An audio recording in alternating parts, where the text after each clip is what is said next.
Hi guys! So welcome to another stuffing video.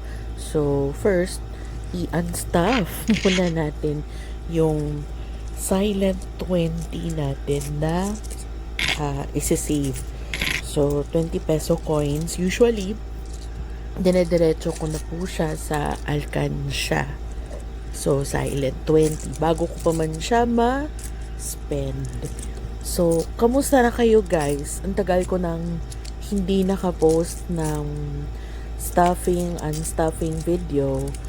Technically, ng video talaga.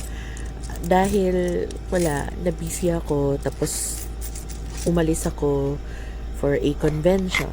And, kwento ko lang. First time kong naranasan na makancel yung flight.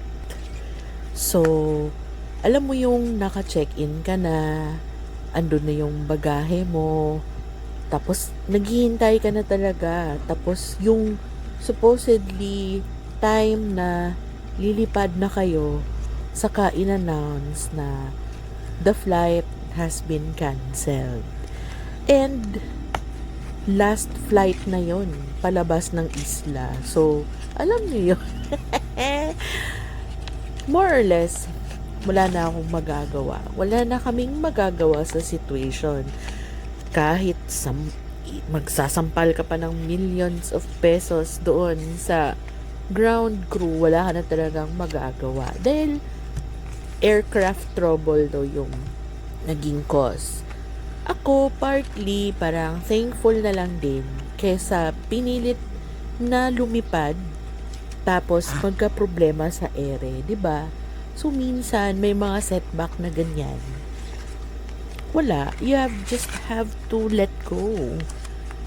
Pero yung ano lang doon kasi medyo inefficient lang yung pag-handle ng case. Case pa talaga.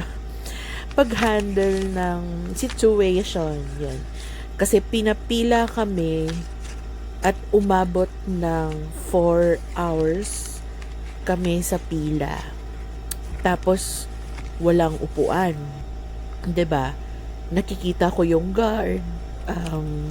Excuse me. Nakikita ko yung guard. Umuupo siya sa dalawang monoblock na naka-stack. Then, una, hindi ko lang minamind. Kasi kailangan niya rin maupo, 'di ba? Tapos, yun, nag-cramps yung gilid ko. Ako na super unhealthy. Nag-cramps yung gilid ko after 1.5 hour of standing. Sobrang sakit po niya. Usually, pag magka-cramps yung gilid ng likod ko, parang nagyayelo talaga yung paningin ko sa sakit niyan. Kailangan ko siyang i-stretch or ihiga. So, at least, makaupo man lang, di ba? So, nakayuko ako sa line.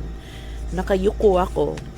Tapos, tinatawag ko na yung taga-CAP, Civil Aviation Authority of the Philippines. Sila yung nagmamanage ng airports. Tinawag ko si Miss CAP na pakibigyan niya ako ng monoblock. Dahil sabi ko, baka mawalan ako dito ng malay, hindi mo ako kayang buhatin. So, wala. Out of desperation.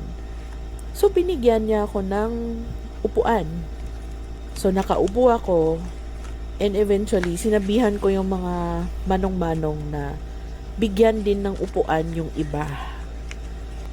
Okay, mukhang hindi matatapos yung kwento ko within 5 minutes pala. Iko-continue ko na lang sa next na unstuffing and stuffing, hopefully over the weekend. Yung nangyaring canceled flight ko galing sa Siargao. So, anyway, going back to the video talaga. So, nag-grocery kami, umabot ng 3,300 plus. So, ginamit ko rin yung credit card ko. Matapang na ako ngayon, no? Pero nag-a-allot na ako ng pambayad agad. So, thus, ito. And as always, thank you sa pakikinig at panonood ng mga videos ko kahit gaano katagal at ka-boring. ng mga videos ko. Thank you so much. Until sa susunod. Bye!